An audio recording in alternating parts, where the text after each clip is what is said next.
Madam कहती है अगर अगली बार ऐसा हुआ तो मैं कभी शूट ही नहीं करूंगी। दूसरी तरफ ये जो भंडारा खा के भी मुंह छिपाते हैं। हाँ तो गाइस, सुबह की गुड मॉर्निंग के साथ भाभी ने एक सैंडविच दिया, लेकिन एक से मेरा क्या होगा, कम से कम 2-4 तो दो। पर जो मिला उसको खाकर निकल पड़ा था भंडारे की तलाश में, क्योंकि पंकज ने कहा था एक खुशखबरी दूंगा। इसका तो यही मतलब है कि उसे भंडारे का पता है कहाँ पे है। और जब सतीश की दुकान पे आया तो ये कहता भैया वही काम हो गया जिसका डर था। मैंने कहा था ना मेरे घर वालों को मत कहो गर्मी ज्यादा है, वो एसी लगवाने की बजाय मेरे सिर की फसल उजाड़ देंगे।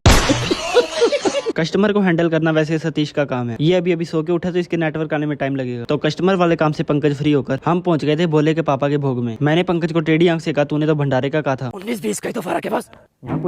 पर खाने की अलग अलग वैरायटी देखकर काम भंडारे से भी बढ़िया लगा। बस एक बार खाने बैठ जाए फिर तो आग ही लगा देंगे। मैं जब से यहाँ आया हूँ भोला मुझे नोटिस कर रहा है कि ये बड़वा मुझे वीडियो में ना लगा दे, पर इसको शायद पता नहीं कि तेरी फिल्म तो बन चुकी है। मगर मैडम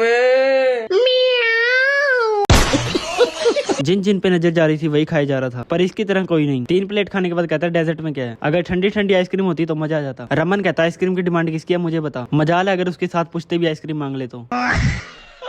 और ये बैठा इतनी देर से सर्च कर रहा था कि ऐसी जगहों से खाना ले जाने के लिए क्या क्या बहाने लगाने पड़ते हैं, क्योंकि दाल चावल का जो टेस्ट है मैं चाहता हूँ रात को भी वही मिले। पर मिशन फेल होने के बाद जब घर जाने लगे तो वही बात हुई, अंदर गए तो भंडारा खत्म, बाहर आए तो चप्पल गायब। साला ये दुख का खत्म नहीं होता बे। अब जाऊंगा गीतांजलि मैडम के पास अपना शूट करने। वैसे तो सुबह सुबह करना था लेकिन लेट हो गई। मैडम बोलती जब तक मैं तैयार होती हूँ आप फेविक्विक से ये सैंडल चिपका दो। और अब बारी थी फाइनली शूट करने की, और इसमें पहला शूट कंप्लीट होते ही पता चला कि इनके एरिया की लाइट ही चली गई। और ये वाला सदमा मैडम से किसी हाल में बर्दाश्त नहीं हुआ, जिसके बाद कहते आप घर चले जाओ, मैंने शूट ही नहीं करना। घर पे पूरा दिन वाईफाई नहीं चलता तो मैंने सोचा क्यों ना फिर थोड़ा सा मैं ही चल लूं। जैसे ही हमारे पूरे पार्क का 1 राउंड पूरा हुआ, इसको प्यास तो ऐसे लगी है जैसे रेगिस्तान में किसी ऊंट को सुबह से लेके चलाओ। और जब मैंने संजय को कहा कि मैंने भी झूला लेना है तो कहता चल मेरे साथ, तेरी इच्छा पूरी करूं। तू समझा? ओके फिर मिलते हैं कल सभी दोस्तों, बाय।